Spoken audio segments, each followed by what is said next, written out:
affordable homes. That may benefit a few now, but the next generation are going to find there are fewer and fewer affordable places for them. And there's been claims that these homes are going to be replaced on a like-for-like basis, but we've heard that many times before. More recently, we heard that with the revamped right to buy in the last few years, that every single one of those homes will be replaced. But what we've actually seen is that for every 10 sold, we've only built one.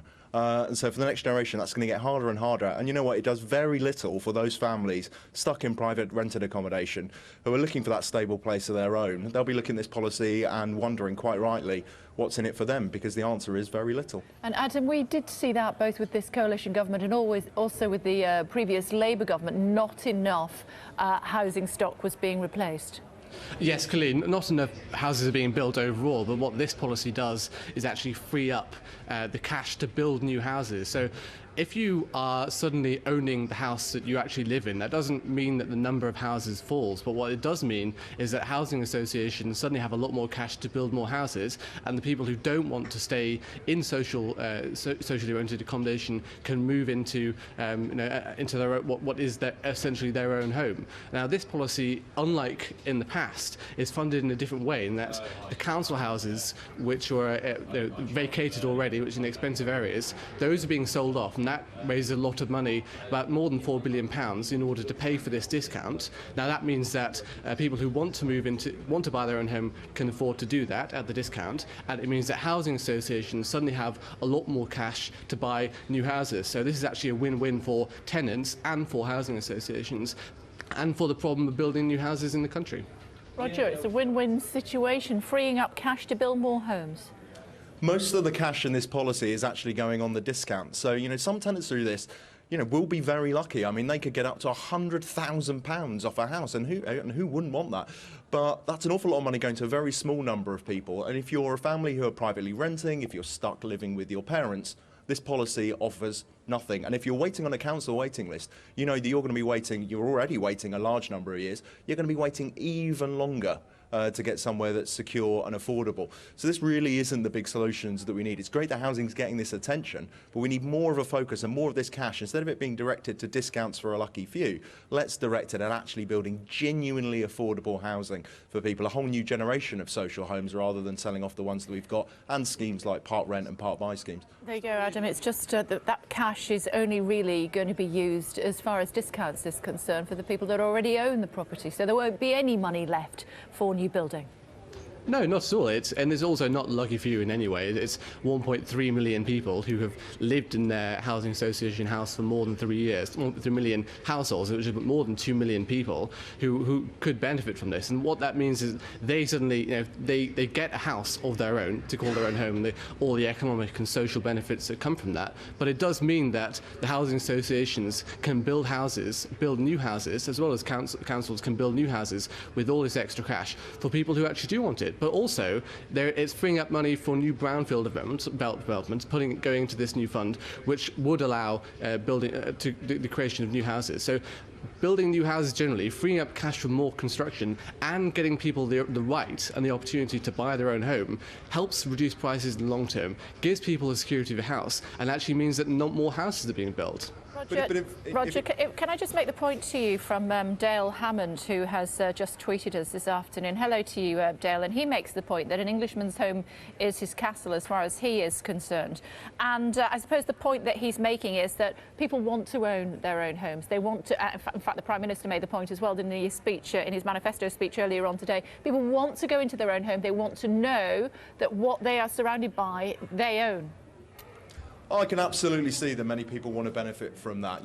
My mum herself actually exercised the right to buy, and that's great, and that gives some people some brilliant stability. But what we've got to do is, rather than just benefit those people, we've got to make sure that we actually replace those homes, and that's the problem here, because we're selling 10 of them, and then we're only building one of them. And Adam, looking at this seriously, then you can't feel that if we have a pot of cash to put towards housing, that we give some people discounts of up to £100,000, but say to another group of people, say people who are renting, I'm afraid, sorry, there's no additional help or money for you on that. That seems like a very odd way to decide our housing policy, and it puts a lot of housing associations under a lot of financial difficulty who are looking to build at the moment. So it seems a very odd way of going about it when we've got solutions that can actually deliver on this already. What we're saying is that people who want to buy their house, who are not legally allowed to buy their house now, will now legally be able to buy their house. It is extending the freedom to buy a house in the first place. You can quibble about the discount, you can quibble about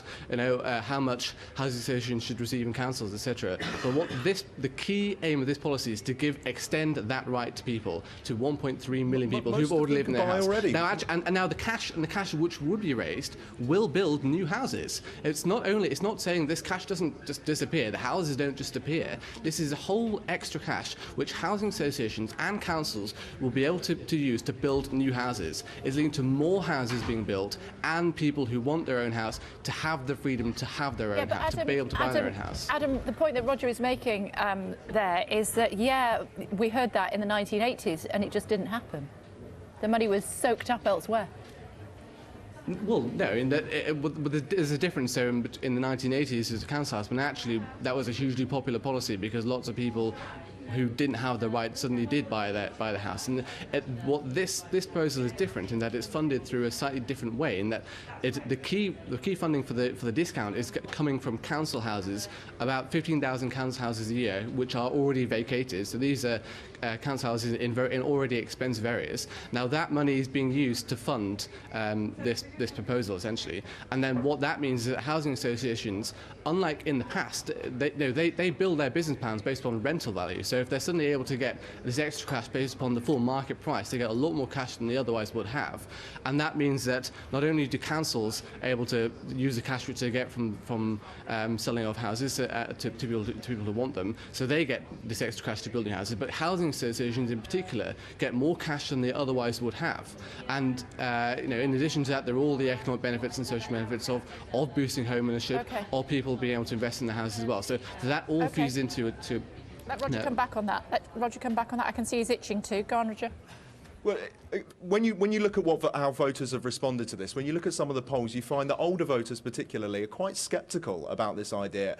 And I bet that one of the major reasons why they're sceptical is that they've heard from previous governments that don't worry, once these are sold off, they will be replaced. And that hasn't happened. It didn't happen in the 80s, didn't happen in the 90s, the noughties, and more recently. As I say, for every 10 that have been sold, we've just had one built. So those people are understandably sceptical because they've heard these promises before and they haven't been delivered on. And you've got an awful lot of those people who are really worried about where their children are going to find themselves in the future, and that's why they're sceptical about this and they're looking for other solutions. Okay, and Adam, Carlos B is making that same point on Twitter this afternoon. Hello to you, Carlos, saying the problem is supply related, not demand. Increase supply to solve the problem.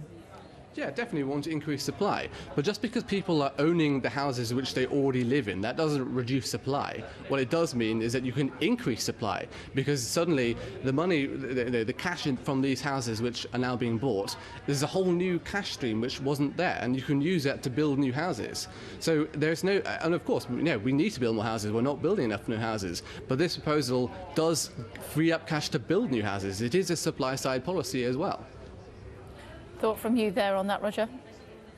Ultimately, it's not. I mean, a lot of this is being funded by the selling off of council homes. A lot of the money on this is going on discounts. So this may make a small difference to supply, but not a significant one overall. We've got to look to other areas for that, like building garden cities and other reforms as well. And importantly as well, that this is going to be selling off affordable housing when we've got a shortage, and we should actually be increasing the amount of affordable housing. And that's what's really missing from today's plans. And that's why you're seeing that older generation of voters particularly looking at this with a very sceptical eye because they're not convinced those houses are going to materialise. And that's why we need to see some bigger, bolder plans coming forward from all parties in this to really get up to the number of homes we need to be building each year, to suddenly give the next generation a bit of hope that, like their parents, if they work and they save hard, or or for those who are particularly unable to work for good reasons, they'll be able to actually get somewhere that's safe and secure and affordable. Okay, and we started with Roger, so final word to you, Adam. Well, I mean, it is quite revealing when we say selling off. The opponents of this policy are calling it selling off these houses. But these houses are people live in them, and the people who live in these houses already are now given the freedom to buy what they already live in. That doesn't reduce supply, that increases supply. It opens up new cash flows. It gives people all of the economic and social benefits of owning their own house. It's a hugely beneficial policy for those, not only in those communities who've been able to buy those houses, but by freeing up all this extra cash for new housing construction, it will increase supply, and it certainly will benefit the people who've suddenly been given this extra new freedom. I think people living in housing associations right now, considering that this freedom might be given to them, will be greatly welcome this idea. Good to talk to you both. Thank you very much indeed for joining us on Sky News this afternoon. Thanks a lot.